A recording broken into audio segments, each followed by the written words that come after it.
Ma, huwag kang magalit. Hindi sa ayaw kong magkaroon ka ng apo. Ikaw mismo ang nagsasabi. Gaano nakatagal kayong kasal? Ma, busy ako ngayon. Patrick, ayoko sanang sabihin.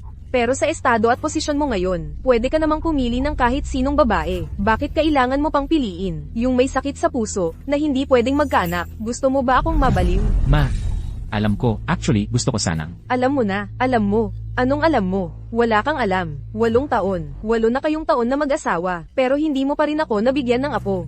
Sasabihin ko sa'yo, kung hindi ako makakita ng apo ngayong taon, huwag ka nang umuwi sa bagong taon. Honey, sorry. Sa lahat ng taon, ikaw ang nagdala ng lahat para sa akin, tahimik lang. Miss, ikaw ang pinakaalam sa kondisyon ng puso mo.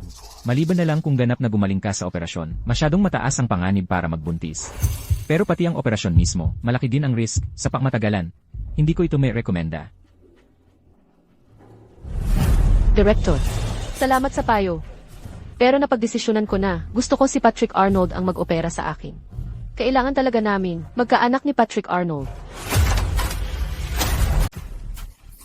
Honey, bakit ka nandito? Ako, hindi pwede. Hindi ko pwedeng sabihin sa kanya na siya ang mag-opera sa akin ngayong hapon. Kapag sinabi ko, masyadong mabibigatan ang loob niya. Honey, kanina lang ikaw. Baby, aalis ako ng ilang araw. May medical conference kasi ako. Habang wala ako, alagaan mong mabuti ang sarili mo ha. CJ, honey, sisiguraduhin kong aalagaan ko ang sarili ko. Ikaw din, magpahinga ka rin hanggat kaya mo. Alam ko. Sige, balik ka na sa trabaho mo. Babalik na rin ako sa department ko. Oh, CJ, ituloy mo lang trabaho mo.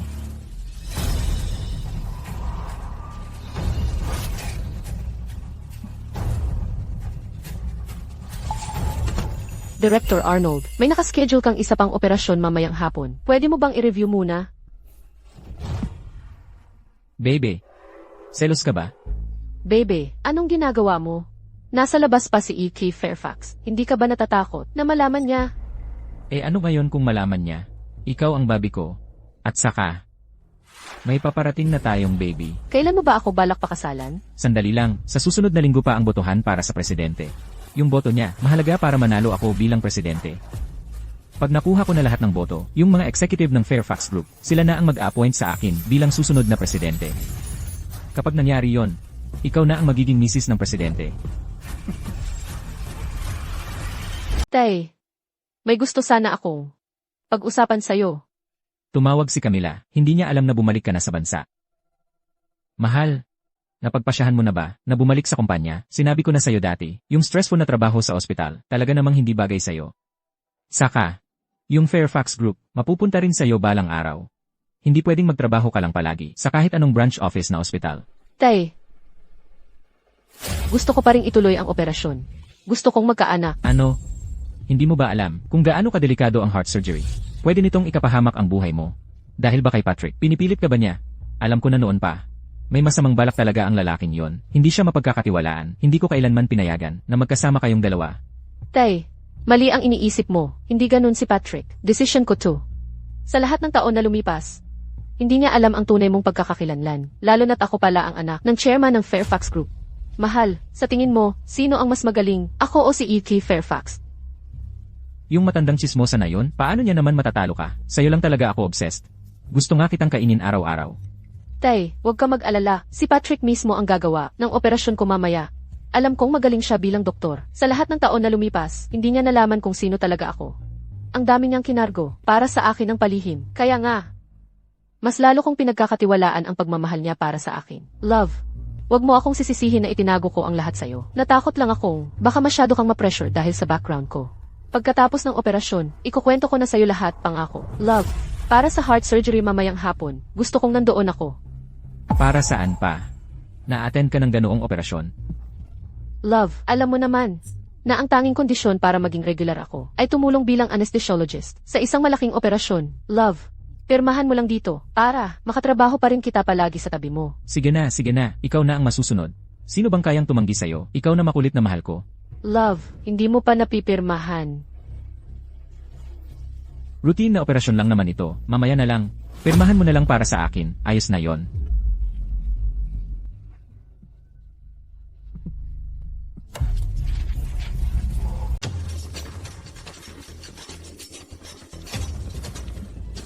President Wilson, ito po ang listahan ng staff para sa operasyon ngayon.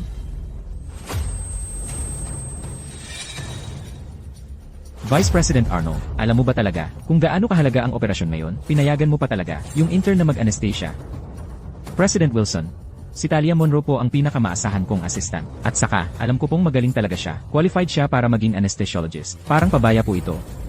Pinapayagan niyo yung intern na hindi pa naman lisensyadong anesthesiologist na magtrabaho sa operasyon para kayong naglalaro sa buhay ng tao. Hindi po ako sang-ayon dyan. Vice President Arnold, siguro wag na lang po akong sumali sa operasyon. Hindi rin naman po ako pinagkakatiwalaan ni President Wilson.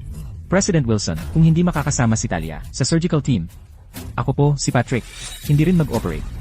Gusto ko lang pong malaman kung sino pang ibang tao sa ospital na to ang kayang humawak ng ganitong operasyon. Alam mo ba kung gaano kahalaga ang operasyon ngayon? Wala akong pakialam kung gaano ito kahalaga. Ang gusto ko lang ay mapasama si Talia sa team. Sobrang nakakainis na to. Alam mo ba na tinatapakan mo na ang profesional mong etika? President Wilson, huwag mong kalimutan. Dito sa ospital na to, at sa lahat ng ospital sa Lion City, ako ang pangunahing eksperto sa cardiac surgery. Sa tingin ko, ang pasyente siguro ay espesyal na humiling na ako mismo ang mag-opera, di ba? Ikaw, alam mo ba kung sino ang pasyente ngayon? Wala akong pakialam kung sino pa siya. Ang inuulit ko lang, dapat si Talia ang anesthesiologist. Kung hindi, humanap kayo ng ibang mag-opera. Patrick, ikaw talaga, President Wilson, ang ospital natin, ang pinaka-pinapahalagahan ng Fairfax Group. Kung dalhin ng pasyente ang isyong to sa group, palagay ko, mapipilitan kang mag-retire ng mas maaga. Tay, kasalanan ko lahat to. Napag-alala na naman kita. Pero may tiwala ako kay Patrick. Magpasya pa rin si Camila na magpa-opera. Alam mo naman siya. Pag nakapagdesisyon na, hindi ko na napipigilan. Jonathan, gaano kakumpiyansa ka sa planong ibinigay mo para sa operasyon? Para dito, 8 taon akong naghandang mag-aral sa abroad. Kung ako mismo ang gagawa ng surgery, sigurado ako, malapit sa 100% ang success rate. Ayos, kung ganun ka kakumpiyansa, nagtitiwala ako sa'yo. Pumunta ka agad sa Lion City Hospital. Isa yon sa mga ospital ng group ko. Si Presidente Wilson na ang mag-aasikaso ng lahat. Magmadali ka na. Susunod din ako agad. Opo, naintindihan ko. Camila, 8 taon na. Bumalik na ako. Ngayon, hindi ko nahahayaang masaktan ka ulit. Tara na, ingat ka.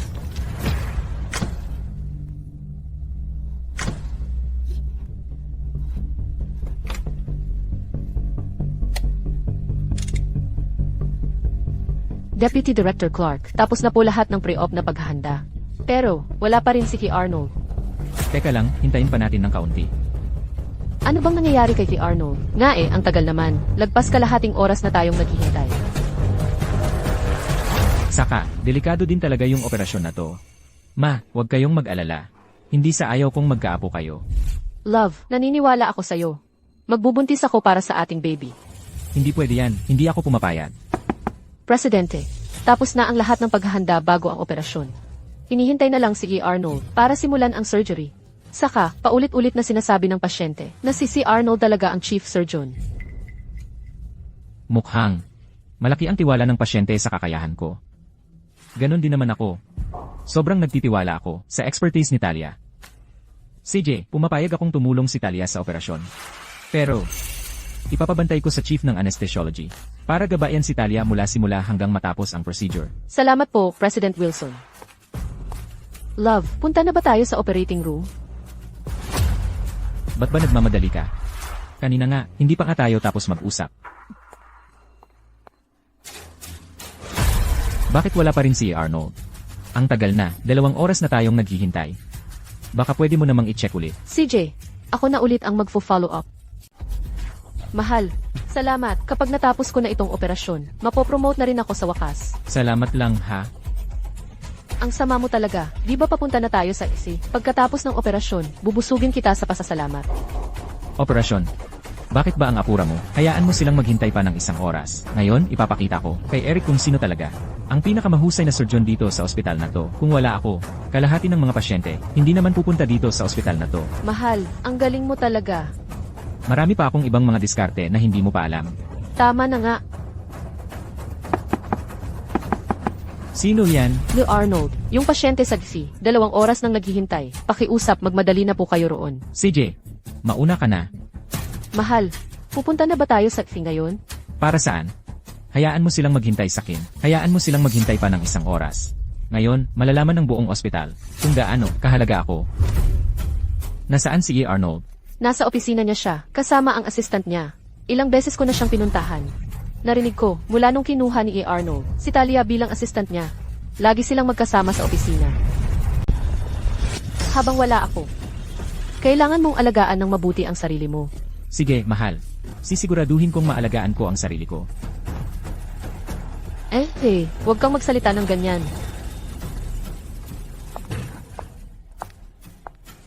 You. Ano?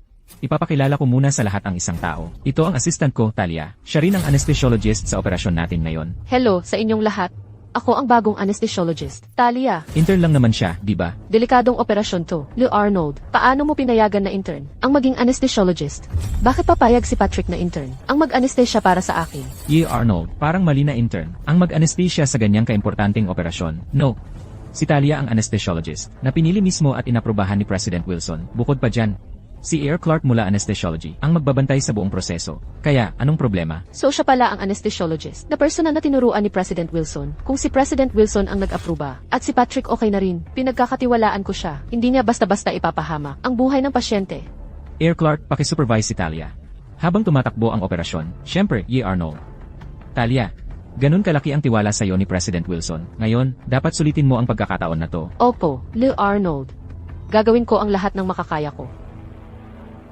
So itong intern na to, talagang personal na pinili ni President Wilson.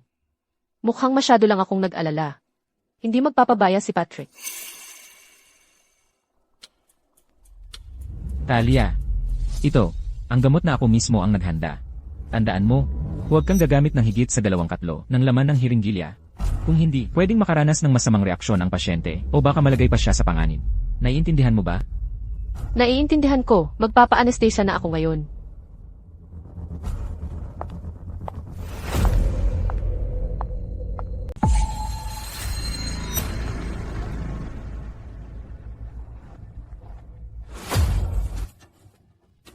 Gaano katagal pa bago tayo makarating sa ospital? Dr. Harlow, ayon sa indicator sa unahan, may matinding 3 kilometrong traffic. Mga kalahating oras pa siguro bago tayo makarating. Hindi. Hindi pwede yan, hindi sapat ang oras.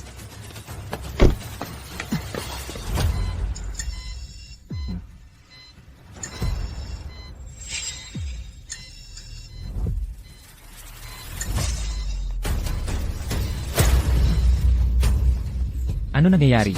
Grabe, hindi maganda to. Bumibilis bigla ang pagbaba ng heart rate ng pasyente. Nasa panganib ang buhay niya. Lou Arnold, anong gagawin natin? Tama, anong gagawin natin ngayon? Hindi ba pwedeng mas professional pa kayo? Pag ganito, bumababa ang heart rate ng pasyente. Paano ako mag-operate niyan? E. Arnold, aalamin ko kagad ang sanhi.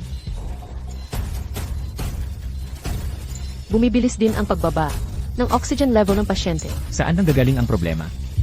Bumibilis pa rin ang pagbaba ng heart rate at blood pressure. Bumagal na ang paghinga ng pasyente. Sobrang bumaba ang blood oxygen saturation. Nahanap ko na ang problema. Tumaas ulit ang oxygen intake ng pasyente. Ha? Tumaas ang oxygen intake. Ibig sabihin, sa anesthesia ang problema. May aberya sa anesthetics. Pero ako, sinusunod ko lang ng maayos. Ang mga tagubili ni E.C. Clark, wala akong ideya kung saan nagkaproblema. Tama si Talia. Si President Wilson ang naglagay sa'yo dito para gabayan siya sa buong proseso. Ngayon may nangyari. Tapos itutulak mo pa sa baguhan ng sisi ha. Pero malinaw naman na ako. Tama na. Ang importante ngayon, hindi kung sino ang may kasalanan. Dapat malaman natin kung paano ma-stabilize ang pasyente. Kung hindi, baka hindi siya mabuhay sa operasyon. Kayo ang may kagagawan ng sitwasyon na to. Kung gusto niyong maresolba, kayo rin ang maghanap ng solusyon. Kapag stable na ang pasyente, babalik ako para ituloy ang operasyon. Tara na. Lee Arnold, Sandali lang, E. Arnold. hindi pwede basta ka na lang umalis. Anong gagawin namin ngayon?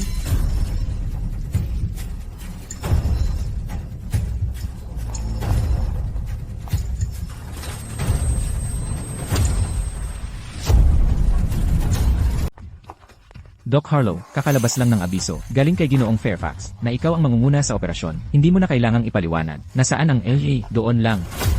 Naibigay na namin ng 2 ulit ang adrenaline. Bumabagsak pa rin ang mga vital signs ng pasyente sa ganitong takbo. Baka mga 3 minuto na lang. Kayanin ng pasyente. Maging alerto sa posibleng cardiac arrest. Delikado, nagpa-fibrillate ang puso ng pasyente. Bilis, puntahan mo at sabihan si President Wilson at si A. Arnold. Sa loob ng 3 minuto, kailangan maging stable lahat ng vital signs ng pasyente. Kung hindi. Han, magiging okay ba ang lahat? Huwag ka mag-alala. Magiging ayos siya. Le Arnold, kaunti na lang at bibigay na ang pasyente. Sabi ko na kanina, hindi problema ang nasa akin. Okay, Talia. Ngayon gusto mong ako ang mag-ayos nito. Pinapapasan mo lang ba sa akin ang sisi? Ikaw ang Vice President. Ikaw rin ang pinakamagaling na doktor dito sa ospital. Kung hindi ka papasok at mamumuno sa emergency rescue, hindi maliligtas ang buhay ng pasyente. Gusto mong ako ang magsugal ng karera ko para mag-resuscitate. Bakit ko ipapanganib ang profesional kong reputasyon?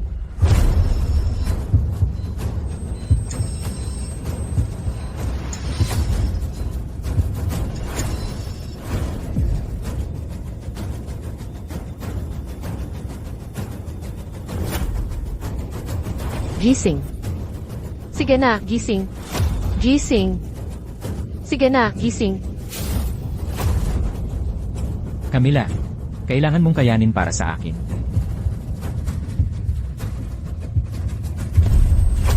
Camila, nandito ako. Sino ka ba? Nandito ka sa DC. Hindi ka pwedeng basta pumasok dito. Pakilabas ka na ngayon din. Tigil ka dyan. Hindi ka pwedeng pumasok. Anong ginagawa mo? Lahat kayo, simulan ng emergency resuscitation ngayon. Resuscitation. Sino ka talaga? Hindi ka pwedeng basta sumugod dito. Tama yan. Kahit si Arnold hindi susubukang mag-rescue. Sino ka ba talaga? Ventilator, ihanda ang epinephrine. Bilis! Nawala na lahat ng vital signs ng pasyente. Nandito ka lang ba para manggulo? Tawagan ng security at paalisin siya dito. CJ. Simula ngayon, lahat susunod sa mga utos ni Professor Harlow. Simula ng emergency resuscitation. Sa pasyente ngayon din, isagman ng epinephrine. Intravenous na iturok. Ulitin kada 3 hanggang 5 minuto. Agad-agad. Bakit nakatayo ka lang yan? Bilisan inyo. Na.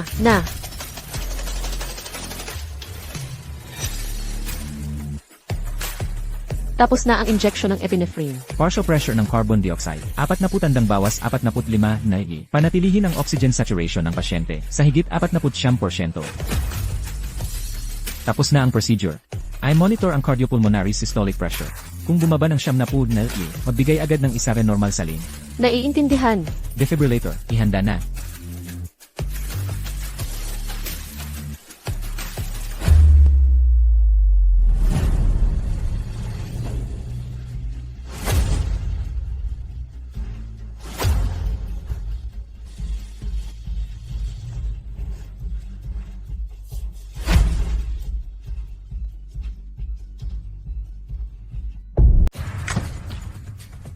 Talaga?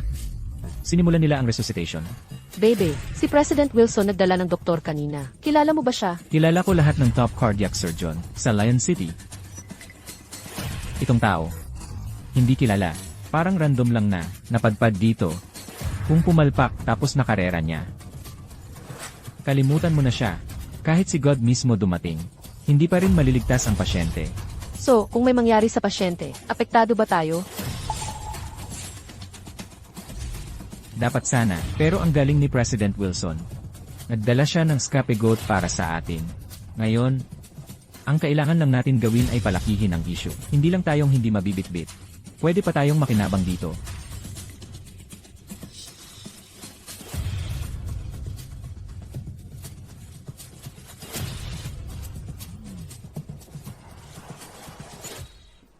Mga best, tingnan nyo, si President Wilson. Nilok niya sa labas ang primary surgeon. Ayaw niyang papasukin sa DC.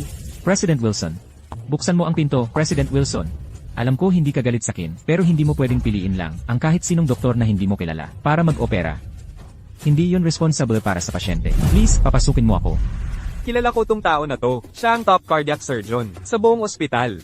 At dagdag pa, isa pa siyang leading authority sa larangan na to. Pinaupo ang superstar, tapos random na lang ang pinasok, na hindi niya kilala bilang mag-lead. Hindi ba sobrang pabaya yan?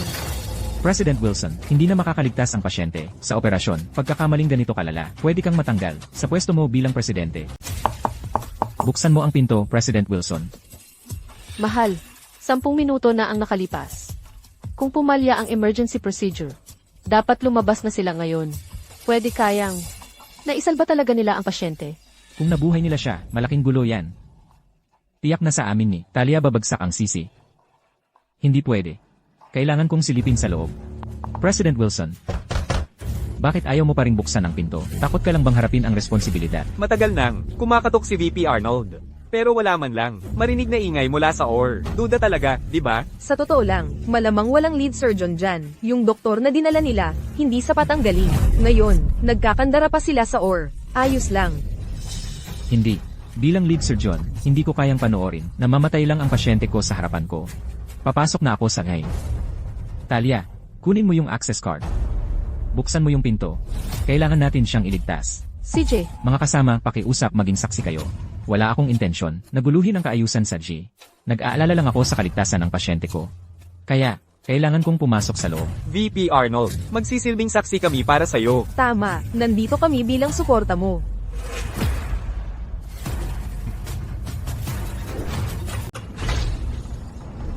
Sandali lang dyan. President Wilson, ano bang ibig mong sabihin dito? Papasukin mo ako. Hindi ka pwedeng pumasok ngayon. President Wilson, pakisuyo naman maging profesional ka. Ako ang lead surgeon, pero ayaw mo akong papasukin. Paano kung may mangyari sa pasyente? Ayaw mong papasukin ng lead surgeon sa OR? Ano bang pinaggagawa ng ospital nyo? Ha? Tama, o may tinatago ba kayong sikreto sa OR nyo? President Wilson, nirerespeto naman kita kadalasan. Pero ngayon kailangan. Kung pumasok sa hay, may responsibilidad ako sa buhay ng pasyente ko. Patrick, tapos ka na ba sa kabuluhan mo? Ang pasyente sa loob, nasa delikadong kalagayan na. Hindi ba, ikaw ang dahilan dahil iniwan mo ang operasyon at nagkaroon ng problema? President Wilson, pinapasok mo yung walang karanasan. Pero ako, lead surgeon, hindi mo pinapasok. Tapos ngayon nagka-problema, ako pa nang sinisisi mo. President Wilson, nakita ng lahat ang nangyari. Ikaw, Patrick, wala ka bang konting konsensya? Alam mo ba kung sino ang taong nakahiga sa operating table? Siyempre, alam ko, yung nasa operating table ay pasyente ko. Kaya nga, kailangan kong pumasok doon. Hindi pwede. Si E.R. Harlow ang kasalukuyang naglulutas para mailigtas ang pasyente. Hindi mo siya pwedeng gambalain. Ibig mong sabihin, kung papasok ako sa SHI, makaapekto yon sa pagligtas. Alam naman ng lahat, ako ang pinakarespetadong cardiac surgeon sa buong ospital na ito. Totoo yan, totoong ikaw, ang pinakarespetadong heart surgeon dito. Pero, hindi mo talaga dapat ipahawak sa intern anesthesiologist ang anesthesia ng mga pasyente at lalong hindi ka dapat lumabas ng misi nang walang pahintulot, lalo't nasa panganib ang pasyente. President Wilson, alam kong parati kang may reklamo sa akin. Nag-aalala kang malalagay sa alanganin ang posisyon mo bilang president. Pero hindi mo dapat gamitin ang kaligtasan ng pasyente bilang dahilan para sadya akong pigilan. Ikaw, nakita naman ng lahat. Sadyang hinarangan mo ako para hindi makapasok sa A at iligtas ang pasyente. Sabihin mo, mali ba ako? Tama. Oo nga. Paano mo mapipigilan si Dr. Arnold na pumasok sa OR at iligtas ang pasyente? Patrick, alam ko, gustong-gusto mong maging president. Pero, siguro dapat mong tingnan. Mismo ang surgical order na ito, tingnan mo mabuti kung sino talaga ang taong nakahiga ngayon sa operating table. Bilang isang doktor, syempre alam ko ang impormasyon ng mga pasyente ko. Bukod pa dyan, bawat isang pasyente, mahalaga para sa akin. VP Arnold, tunay ngang totoo at mahusay na doktor. President Wilson, pinipigilan mo akong pumasok para iligtas ang pasyente. Ano mang mangyaring kahihinatnan, hindi ko na pananagutan yan. Nakikita ng publiko ang lahat, tama yan. Tama. Pinapanood namin lahat kung may mangyaring masama sa pasyente sa loob ng OR. Ikaw, bilang presidente, ang dapat managot. Patrick, ito pala ang pakay mo. President Wilson, kung ipipilit mo pa rin, isinisisi sa amin ni Talia. Wala na kaming magagawa. Siyempre, ikaw ang presidente. Pero malinaw sa lahat ang katotohanan. Hustisya. Nasa damdamin ng tao. Bakit kailangan niyang ipasa sa'yo ang sisi kung hindi mo naman kasalanan? Nasa likod mo kami. Tama yan. Ngayon, kung papagbayarin niyang si Dr. Arnold ngayong araw, bukas, baka pati pamilya ng pasyente ang sisihin niya. Ang klase ng presidente na ganito, dapat nang magbitiw. Ayos ang sinabi mo. Tama mismo. Kung may mangyaring masama, sa akin ngayon, ako si Eric Wilson. Ako ang mananagot sa lahat. Patrick, kontento ka na ba ngayon? President Wilson, ano bang ibig mong sabihin dyan? Totoo namang nagmamalasakit ako sa pasyente. At dito sa buong ospital na to, wala nang mas kwalipikado pa kaysa sa akin, lalo na pagdating sa operasyon sa puso. Kaya, anong klaseng doktor ba ang nahanap mo para iligtas yung pasyente na yon? Maski ako, malabo nang mailigtas ang pasyente na to. Ano ang pinanghawakan mo para magawa mo siyang iligtas? Eric, siguradong talo ka ngayon. delikado na to. Bumagsak na sa pinakababa ang blood pressure niya. Halos hindi na masukat, pabagal na at hindi regular ang paghinga niya. At muntik nang tumigil. Loko, malaki na yung mga mata. Ginawa na natin lahat. Sabihan nyo na ang pamilya.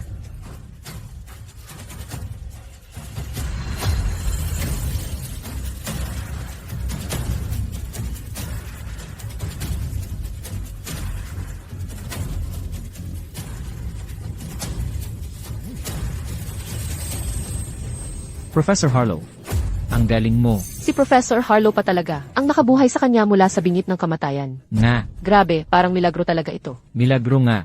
Ang lupit nun. Ang saya nito. Seryoso, ang astig talaga nun. Anong nangyari? Anong meron? Honey, kung sakaling magawa nga nila na masave ang pasyente, paano naman ako? Ano nang gagawin natin? Kalma lang. Mga bagitong, doktor lang yan, mahilig lang magpadrama sa lahat ng bagay. Pero paano kung magawa nga nila? Impossible. Walang-wala talagang pag-asa. Tumigil na ang puso ng pasyente. Sa klase ng galing nila, walang paraan na mabubuhay pa niya ulit. Mukhang naging successful yung rescue. At least ngayon may report na tayo kay M. Fairfax. Neil Fairfax. Aling L. Fairfax. Alam ko na to. Palpak ang operation. Kaya nagpapanggap lang kayo sa harap namin. Takot kayong maagawan ng posisyon bilang presidente. Tama si Talia. Ngayon makikita na namin ang totoo. Ipakita natin sa lahat kung talaga bang nailigtas ang pasyente. Patrick, ano na naman yan ginagawa mo? Tabi ka nga.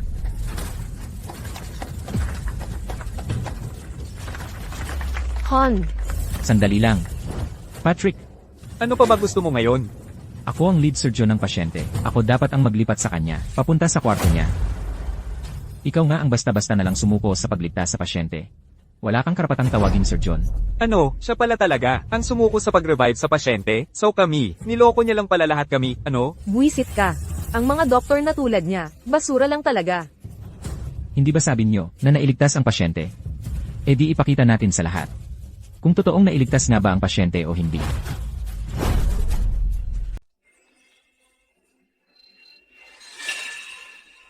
Cup drafts ka na. Saan mo gustong pumunta? gusto kong maging obgyn. Ikaw, anong balak mo? Ako? Siguro, magtatrabaho rin ako tradisyonal na ospital na pinag-applyan mo. Siguro, maging cardiac surgeon ako. Ang galing nun. Ikaw mismo ang gagawa ng operasyon. Sa puso ko balang araw, at aayusin mo ito. Naman, Di ba nag-usap na tayo na magtatrabaho tayo sa iisang ospital? Bakit gusto mong mag-abroad pagkatapos ng graduation? Camila. Pasensya ka na. Jonathan. Sinungaling ka, huwag ka nang bumalik. Ayoko na sanang makita ka ulit. Aalis ako papuntang ibang bansa kasama ng mentor ko. Kasi nakakita ako ng paraan para gamutin ang sakit mo. Dahil confidential ang proyekto, hindi ko pwedeng sabihin ang detalye. Yung araw na bumalik ako, yun ang araw na gagamutin kita.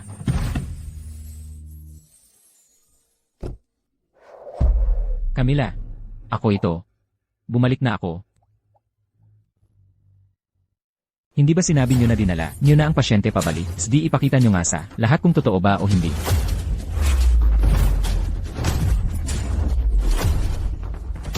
Ang lakas ng loob mong saktan ako. Kapag inulit mo pang hawakan siya, wala na akong pakialam kung sirain kita. Ako ang primary doctor niya, hindi ka karapat-dapat.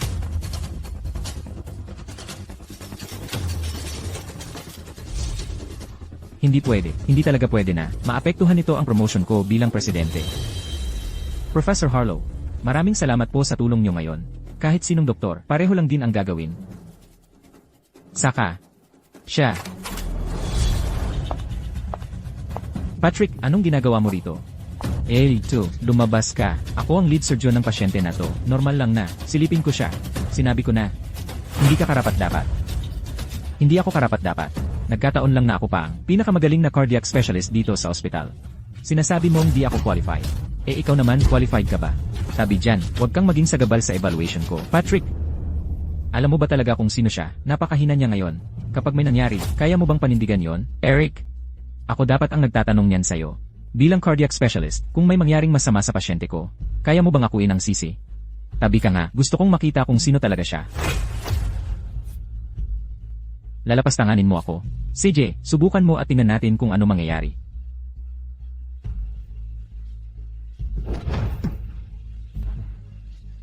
Sigurado akong di mo kaya.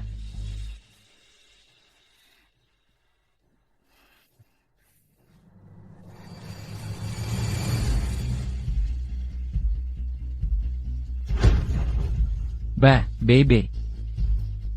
Ikaw pala. Bakit ikaw?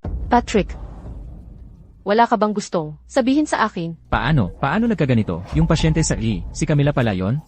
Nga, hindi ko tiningnan yung surgery files noon.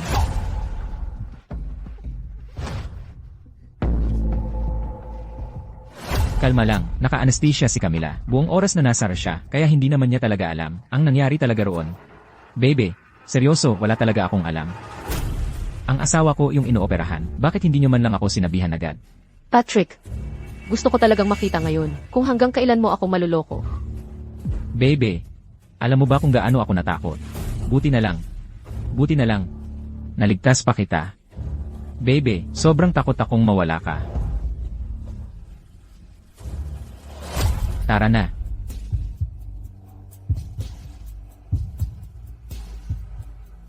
Sabi ko nga, hindi ako si Talia ang may problema. Ngayon, gusto mong ako ang mag-ayos nito. Gusto mo lang akong gawing panakip butas. Ikaw ang vice president. Ikaw ang pinakamagaling na doktor dito sa ospital na to. Kung hindi ikaw ang papasok para manguna sa emergency rescue, hindi maliligtas ang buhay ng pasyente. Gusto mo bang isugal ko ang career ko para lang pumasok at mag-resuscitate? Bakit ko kailangang isugal ang professional reputation ko?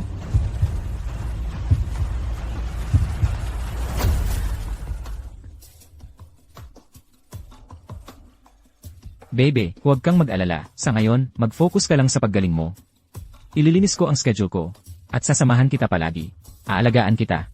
Baby, nagkamali talaga ako. Patawarin mo ako, please. May naglihim talaga sa akin ng sadya. CJ, Baby, patawad mo na talaga ako. hindi mo ba ako sasamahan? Paano kung gusto ko sanang mag-resign ka bilang vice president? At palaging kasama mo ako. Papayag ka ba? Baby, nakahiga ka lang ngayon. Kung iniisip kong mag-resign sa trabaho ko, sino ang magtataguyod ng pamilya natin? Saka, magre-retire na si Presidenta Wilson. Kung aalis ako ngayon, wala nang magpapatakbo ng ospital na to. Arnold, hindi mo na talaga kailangan intindihin yon. Kahit umalis ka sa ospital, maraming vice president na pwedeng pumalit. Mag-focus ka na lang sa pag-aalaga kay Ear Fairfax. Patrick, hindi mo lang talaga kayang bitawan ang kapangyarihan at posisyon mo ngayon at ang sansa mong maging bagong presidente, di ba? Baby, ano bang sinasabi mo? Paano ko naman maiisip yon? Wala namang kahalagahan sa akin yan. Kumpara sa'yo. So kung ako, ang chief ng BFE, right, magpapasya na iboto, ang iba, hindi ka ba magagalit? Kasi, ayoko nang masyado kang busy palagi at gusto ko mas marami kang oras para sa akin. Baby, tama na ang biro mo. Kung hindi mo iboboto ang sarili mong pamilya, ibibigay mo nga ba sa iba? Saka, kaya ko naman ang pressure at lahat ng responsibilidad na ibato nila sa akin. At isa pa, kung ako ang maging presidente, makakabuti rin para sa atin yon. Kaya mo ba talagang buhatin lahat ng yan? Nung nagkaproblema sa operasyon, bakit hindi mo inasikaso? At bagkus hinanap mo pa kung paano tumakas, ha? At totoo lang, yung tunay mong rason kung bakit gusto mong maging presidente ay para lang magkaroon ng lehitimong dahilan para mapalapit ka sa kanya. Manloko sa akin ng harapan at para walang maglakas loob sa ospital na kumprontahin ka. Tama ba? Baby, hindi ko alam ang sinasabi mo. 8 na tayong taon magkasama. Hindi mo pa ba ako kilala hanggang ngayon? Ayun nga eh. Akala ko pagkatapos ng 8 taon, kilalang kilala na kita. Ngayon ko lang na-realize. Ako lang pala ang nagbabayad ng presyo ng sarili kong pagkabulag. Nakahiga ako sa operating table. Punong-puno ng pag-asa. Umasa akong ikaw ang mismong mag-opera sa akin. Pinangarap kong mabigyan kita ng anak pero sa huli, para lang takasan ang responsibilidad mo. Parang wala lang, itinapon mo ang buhay ko. Love, may nagsabi ba sa'yo ng kung ano? Kahit anong sinabi nila, huwag kang maniwala. Gusto lang nilang guluhin ang isip mo. Hindi ako, sila, ang sumuko sa gamutan mo. Walang nagsabi sa akin ng kahit ano. Ako mismo ang nakarinig. Ako mismo ang nakakita. Gusto mo ba, isugal ko ang karera ko para lang bumalik at subukang iligtas ka? Bakit ko kailangan ipagsapalaran ang profesional kong pangalan? Nakita kita. Lumabas ng easy. Buhat-buhat mo siya.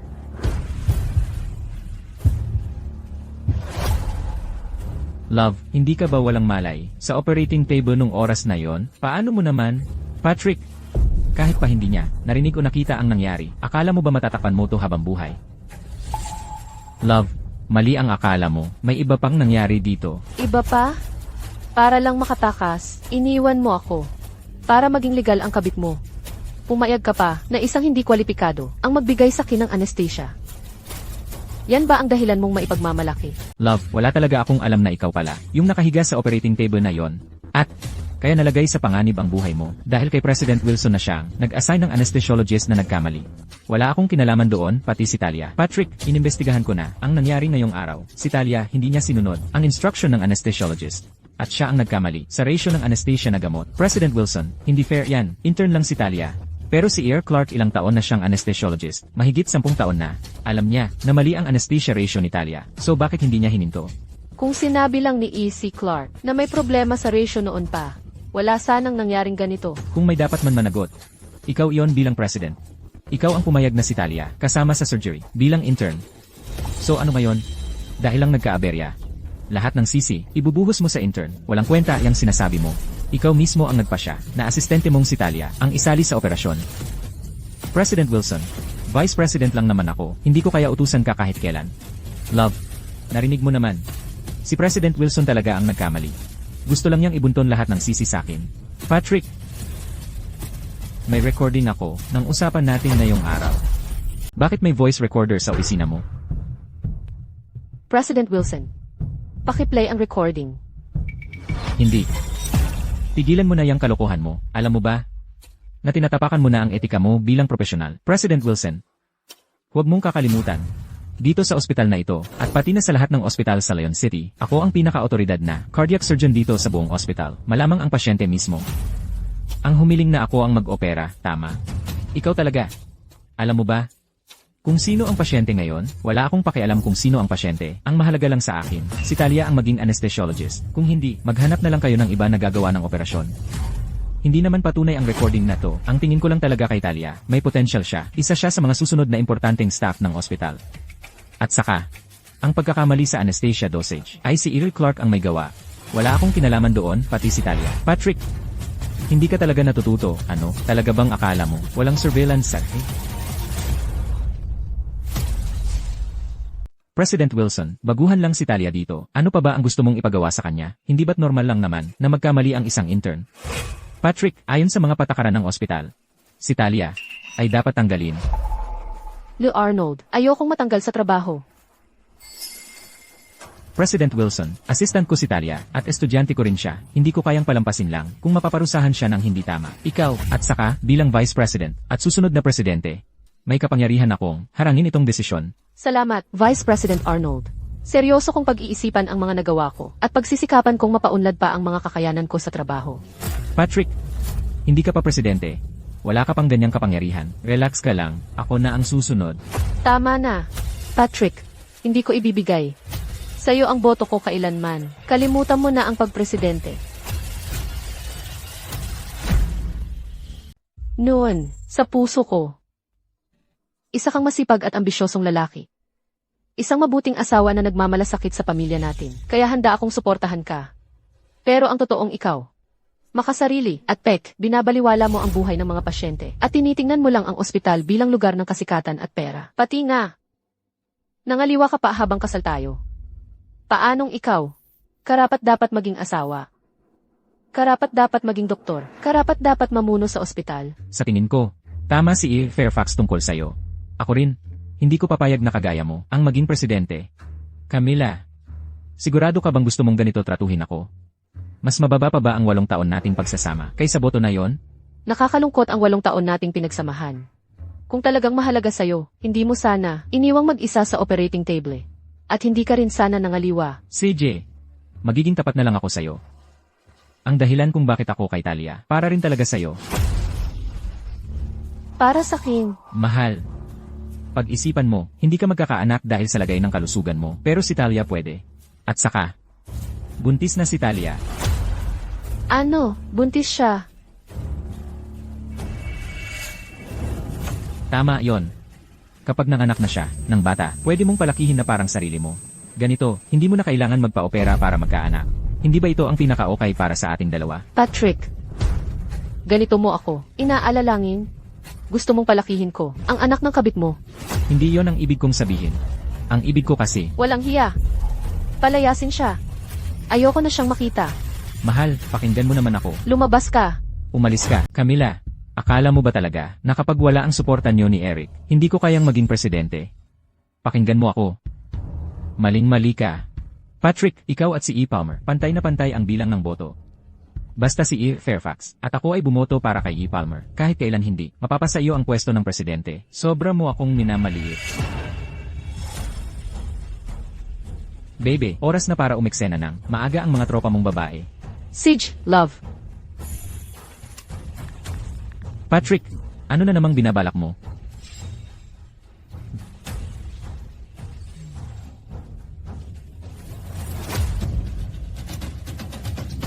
Hello, E. Palmer. Ano? Magre-resign ka, E. Palmer. Bakit?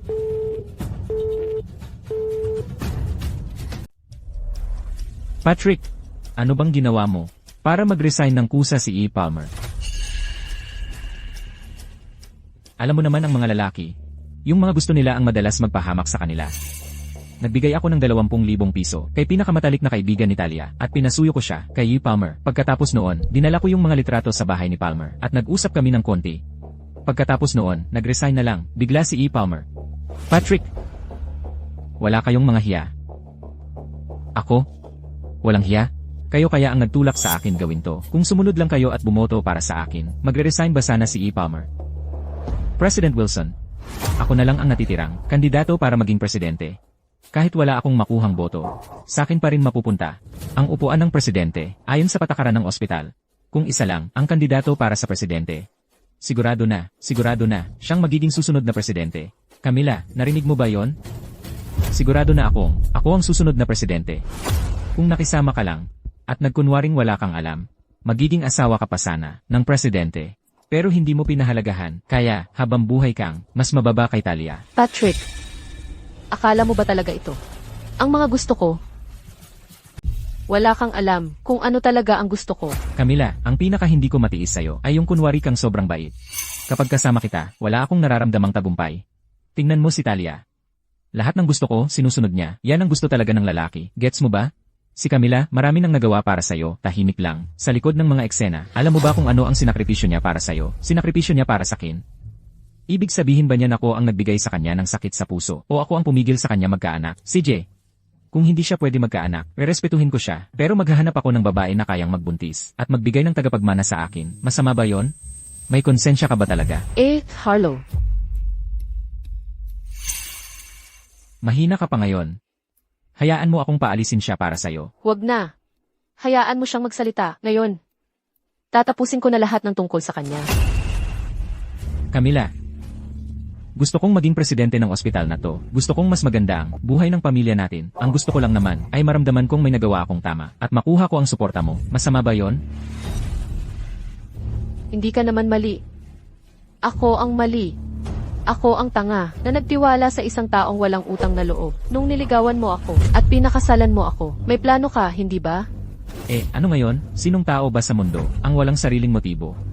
Hindi sapat ang credentials ko para sa ospital na to, kaya niligawan kita. Ginamit ko ang connection mo para makapasok ako dito bilang doktor.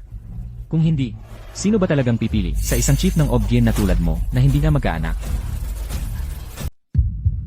Camila, So, sa nakaraang 8 taon, sa paningin mo, parang naging gamit lang ako, na ginagamit mo kapag kailangan mo. Kapag hindi na ako kailangan, itatapon mo na lang ako. tama ba? Ayoko rin naman na ganito ang mangyari. Sa totoo lang, binalak ko pa sanang pabayaan kang umalis na may dignidad. Pero kasi, kayo rin ang nag-push sa akin, hanggang sa wala na akong nagawang paraan kung hindi putulin ang lahat.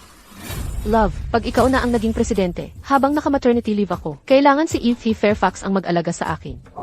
Sige, walang problema. Pagdating ng panahon na yon, ipapabantay ko sa iyo ang chief ng OBGYN, araw at gabi, walang mintis. Kapag hindi niya binigay ang lahat, tatanggalin ko siya bilang presidente gamit ang kapangyarihan ko. Love, pangako, bibigyan kita ng malaking, malusog na baby boy. Pakiramdam ko, masaya rin ang mama mo. So, yan pala talaga ang pakay mo. Hindi ko hahayaan na ikaw ang maging presidente. Ngayon na, nag-resign na si E. Palmer.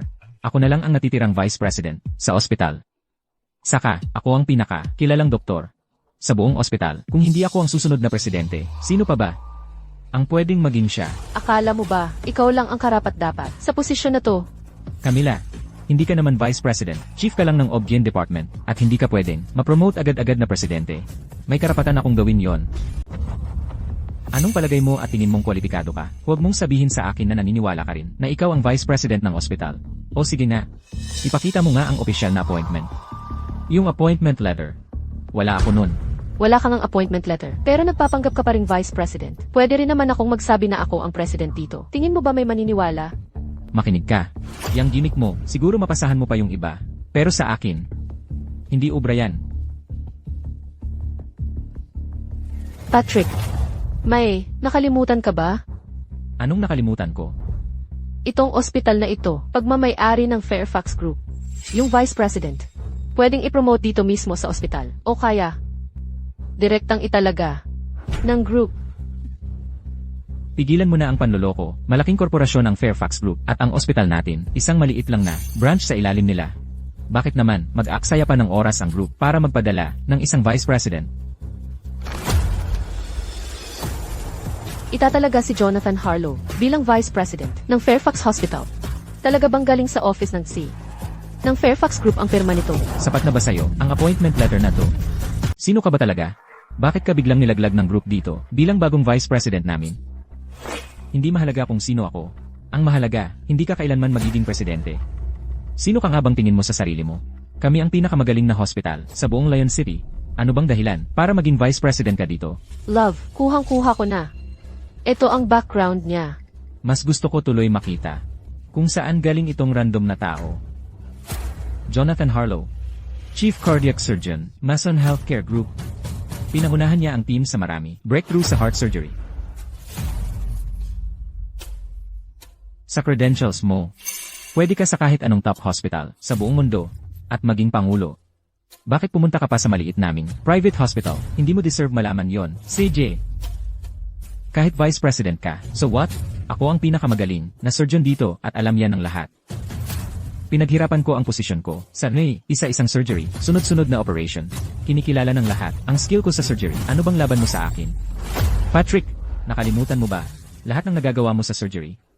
Kay Harlow, kaya rin niya gawin. Baka nga mas magaling pa, mas exceptional kumpara sa'yo. Kahit expert ka sa so what? Hospital hindi lang operasyon. May relasyon at koneksyon sa likod ng eksena. Ang mahalaga, kapag may bagong presidente, ang tinitignan niya kung gaano karaming benepisyo ang madadala niya para sa lahat dito. Patrick, akala mo mas malakas ang koneksyon mo kaysa sa Fairfax Group. Tingin mo ba ipapanganib ng mga tao dito ang kalagayan nila at babanggain ang Fairfax Group para lang sa'yo? Mahal, hindi mo ba napapansin na parang ang weird naman? Anong word? Itong lalaking to, sobrang invested talaga sa pagprotekta kay GK Fairfax. Sa totoo lang, mukhang matagal na talaga silang magkakilala. Yung relasyon nila, parang may laman pa bukod sa normal lang. Kayo ba magkakilala na kayo? Ikaw ay? Naalala ko na bigla, ikaw pala ang unang boyfriend ni Camila. Ang saya naman yan. Ibig sabihin hanggang ngayon, may connection pa rin kayo. Aaminin ko. Noon, kami ni Camila. Nagkaroon kami ng relasyon. Pero 8 taon na ang nakalipas. Dahil sa akin, naghiwalay kami. At lahat ng taon na yun, ni minsan, hindi kami nag-usap. Sinasabi mong walang kontak. Sino namang maniniwala doon? Kung totoo talagang hindi kayo nag-uusap, bakit ka biglang susulpot para iligtas siya? Paano mo nga ba nalaman na may operasyon siya ngayon? Patrick, hindi lahat ng tao kasing likot ng konsensya mo. Mahal, hindi mo ba weird na bigla na lang niyang gustong magbuntis para magsopas ng anak? Kung gusto niya ng anak, bakit hindi niya ginawa noong 8 taon na ang nakalipas? Bakit kailangan pa niyang hintayin ang ngayon? Sa totoo lang, tingin ko, hindi niya talaga gustong magkaanak ka. Gusto niyang magkaanak ng lalaking to.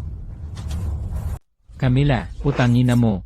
Nagawa mo pa talagang lokohin ako at naghanap ka ng ibang lalaki. At pati, pinayagan mo pa siyang kunin ang posisyon ko bilang presidente. Patrick, sa loob ng 8 taon, wala akong ginawa para pagtaksilan ang kasal natin. Huwag mo akong pagbintangan. Ako ang nag-aakusa. Siya ang chief physician sa Mason Healthcare Group. Kung hindi mo siya lover, bakit siya mismo ang sumagip sa'yo? O ano? Anak ka ba ng bilyonaryo? Tama ba? Tingnan mo nga kung sino ang nagsasalita. Camila, hindi ako makapaniwala na ganyan ka pala kadumi. Ikaw, Tumigil ka. Jonathan, sino mag-akala na pati tira-tira ko, papatulan mo matanda na gaya niya? Hindi ka talaga mapili. Ayusin mo ang pananalita mo. Ayan, dumedepensa ka na kaagad. Para sa kabit mo, no, CJ? Paano kung ngayon, ipaskil ko lahat ng baho nyo sa isang tarpaulin at isabit ko sa harap ng ospital kasama ng mga litrato nyo para makita ng lahat kung gaano kayo kadiri na magkasintahan. Sisiguraduhin kong hindi kayo makakapalag at hindi na makakapagpakita dito kahit kailan. Patrick, hayop ka talaga. At kapal din ng mukha mo para magsalita ng ganyan.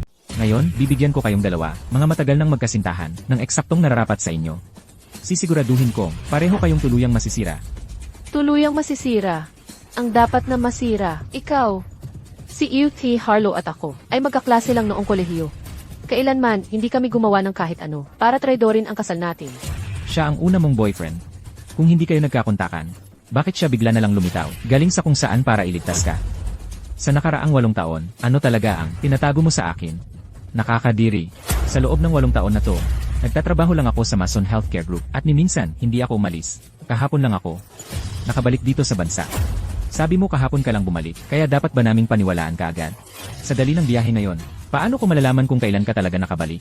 Walang nakakaalam, di ba? Gusto mo ng ebidensya, ha? Ito ang visa ko. Kumpleto dito lahat ng records ng pagpasok at labas ko sa Lion City. Kung kailan ka bumalik, wala iyang kinalaman sa akin. Siya ang unang nagloko, siya ang sumira ng kasal namin. Gusto kong paalisin siya, na walang dalang kahit ano. Arnold. Mas mabuti sigurong asikasuhin mo muna ang sarili mong problema. Ano naman ang dapat kong alalahanin? Bilang lead surgeon, iniwan mo ang pasyente habang nasa operasyon at muntik nang magdulot ng malaking aberya sa ospital. Kaya sabihin mo, ano sa tingin mo ang gagawin sa iyo ng Fairfax Group? Sige na. Aminado akong talo na ako, pero ang mahalaga, ayos lang ang pasyente. At sa susunod na linggo na ang araw ng eleksyon para sa presidente, talaga bang iniisip mo na marami ang boboto sa iyo, ikaw na bagong empleyado lang? Alam mo ba talaga kung paano gumagana ang mga bagay sa totoong mundo? Wala kang karapatang makipagkompetensya para sa posisyon. Ikaw, tanggal ka na. Nakakatawa talaga.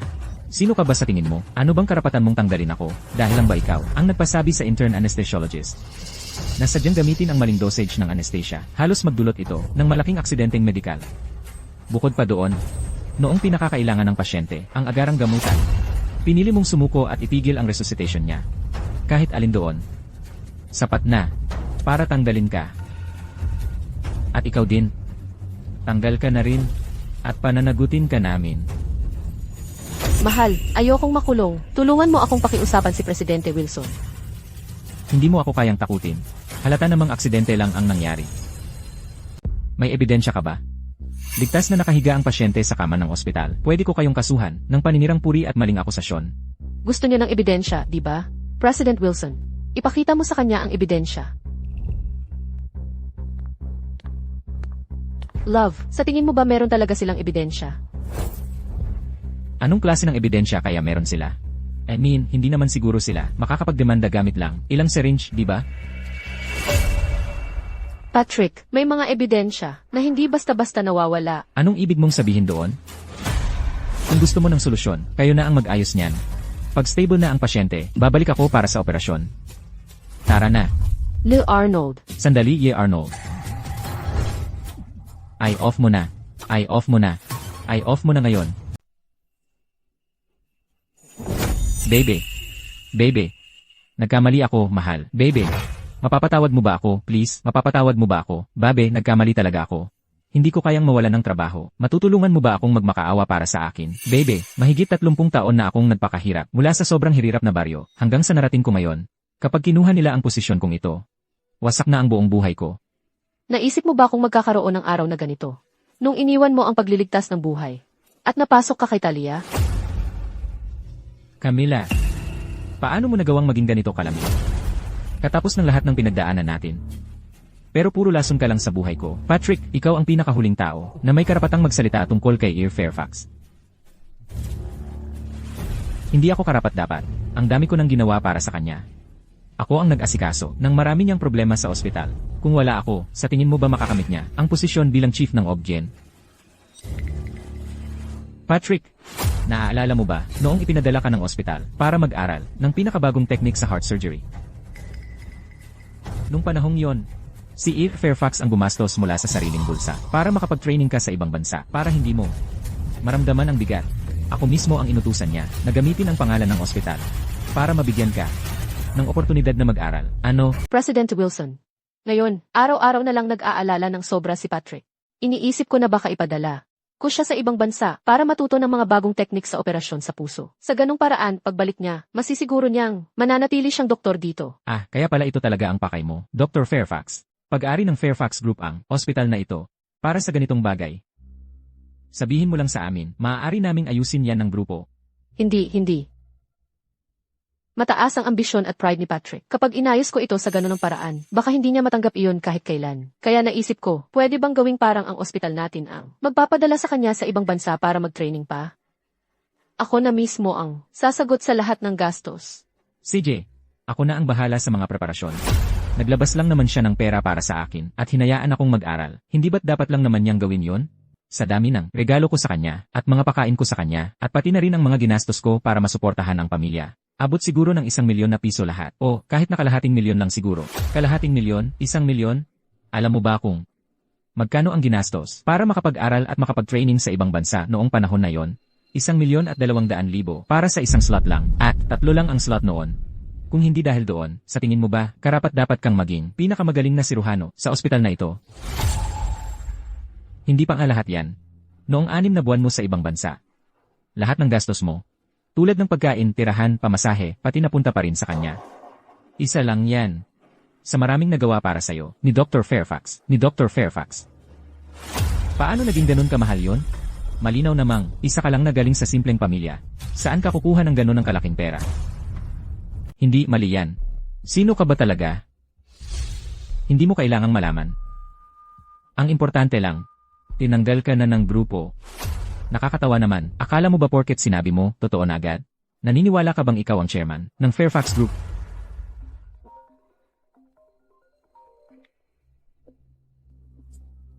Ako ang Vice President ng Lion City Hospital. Patrick! Ano? Natanggal ako. Ano? Sandali lang.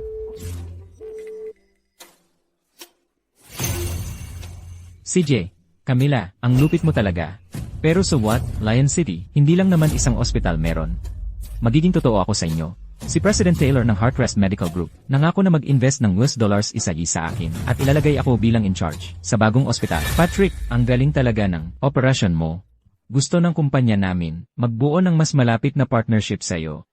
Nagpe-prepare kami ng US dollars isagi investment para suportahan ang bagong research project sa sakit sa puso. Ikaw, ang magiging Chief Director ng project. CJ, salamat President Taylor. Mas lalo ko pang pagbubutihan. At tandaan mo, alagaan mo ng mabuti ang asawa mo, ha? Kasi, yung mga lalaking marunong mag-alaga ng asawa, sila ang nagkakapera talaga. Naman, tama ka. President Taylor, mag-aaral talaga ako sa'yo kung paano maging mabuting asawa. Heartcrest Medical Group. Hindi ba yan ang kumpanyang itinayo ni Dad para sa akin? Saka, ako ang may 100% ng shares. Pinagsabihan ba ni Dad si Patrick na kontakin? Hindi mo ako pinaniniwalaan, ano? Hintayin mo lang at makikita mo.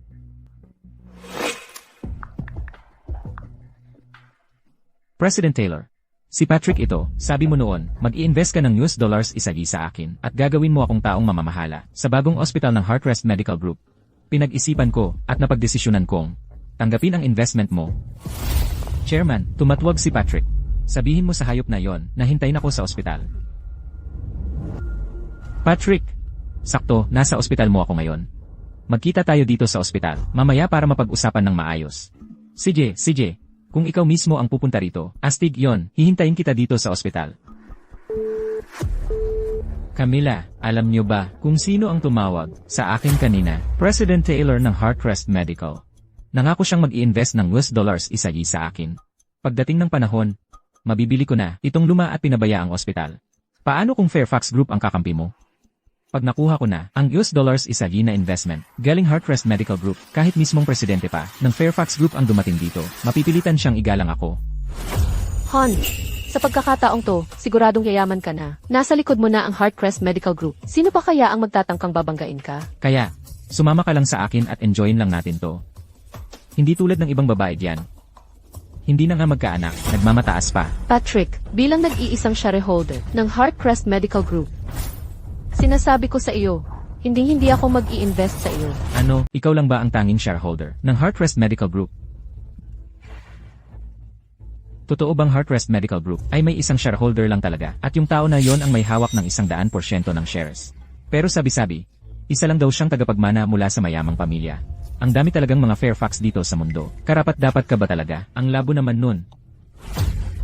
Kung siya ang tagapagmana ng Fairfax Group, edi ako ang anak ni Sophie Monroe. Patrick! President Taylor, buti naman at dumating ka rin sa wakas.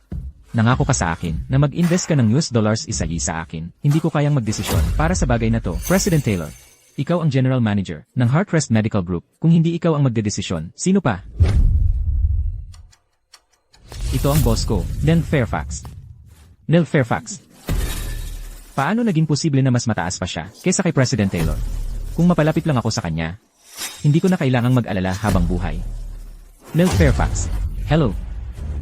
Gusto ko lang sanang sabihin, kung willing kang mag-invest ng US dollars isagi sa akin, siguradong sa loob ng 3 taon, hindi pala. 2 taon lang, kaya kong pagsamahin lahat ng ospital sa Lion City. Pagdating ng panahon na yun, ikaw na ang masusunod sa buong medical field. Ginoong Fairfax, hindi mo na kailangang problemahin ang babaeng parang baliw na yon. Kanina lang, paulit-ulit niyang sinasabi na pagmamayari niya raw ang Heartrest Medical Group, tapos bigla na lang siyang nagpakilalang Fairfax din siya. Camila, anak.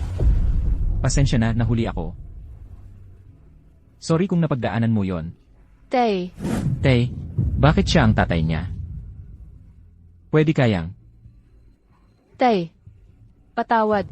Kung nag-alala ka, si Jonathan ang nagligtas sa akin. Ang mahalaga ligtas ka. Yan lang ang importante.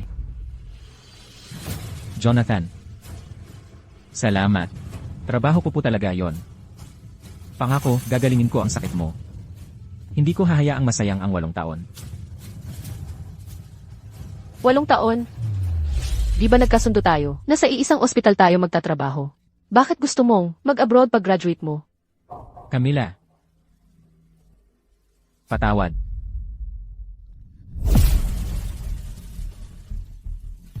Jonathan, naniniwala ako sa'yo. Camila.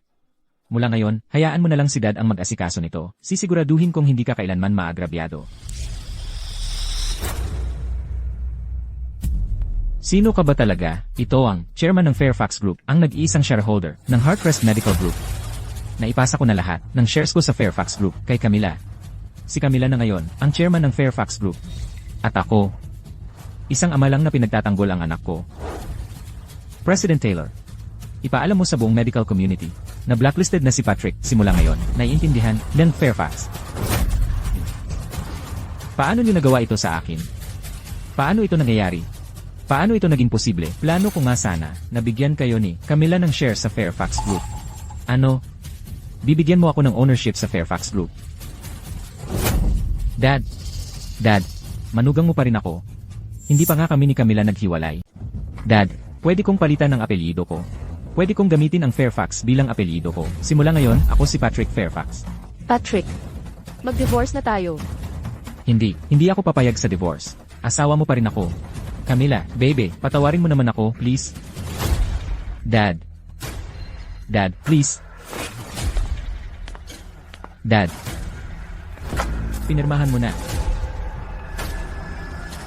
Dad, ako na yata ang pinaka-worst. Literal na basurang tao ako. Dad, bigyan mo pa ako ng isa pang pagkakataon. Dad, nagmamakaawa ako sa'yo. Dad, pag napirmahan niya, sabihin mo na lang sa kanya na umalis. Ayoko na siyang makita ulit. Let's go. Patrick, kung ako sa'yo, makinig ka kay M. Fairfax. Kung hindi mo kakayanin ang magiging resulta.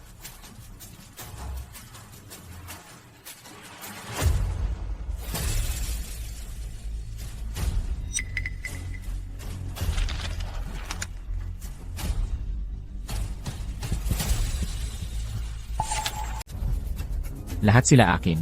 Lahat sila akin. Kasalanan mo to. Kasalanan mo lahat to, mapanirang babae ka. Patrick, sira ulo ka. Paano mo nagawang saktan ako? Sinaktan kita. Kung hindi dahil sa'yo, lahat ng pag-aari ng pamilya Fairfax, akin na sana. Ako ang panalo sana. Dalhin sila. Opo, sir. Dad, honey, Dr. Fairfax, pasensya na. Hindi ko kasalanan to. Dr. Fairfax, please. Camila, magaling ka na. Natulungan ka na ni Jonathan para gumaling. So, anong balak mong gawin ngayon? Dad, gusto kong magsimula ng foundation para tumulong sa mga pamilya na may kaanak na may sakit sa puso. Para maging malusog ulit ang mga mahal nila sa buhay. Alam mo, napagdaanan ko na lahat ng hirap, kaya sana makapagbigay ako ng proteksyon sa iba na nakakaranas ng bagyo. CJ, support ako sa'yo, sweetheart. Camila, pwede mo bang buksan ang pinto?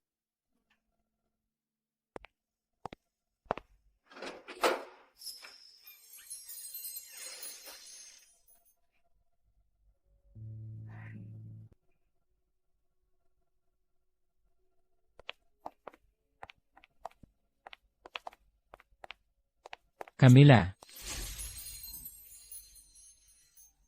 Papakasal ka ba sa akin? Noong umalis si Jonathan ilang taon na ang nakalipas. Lahat naman pala ay hindi pagkakaintindihan lang. Ngayon na malinaw na ang lahat. Kayong dalawa, bagay na bagay talaga.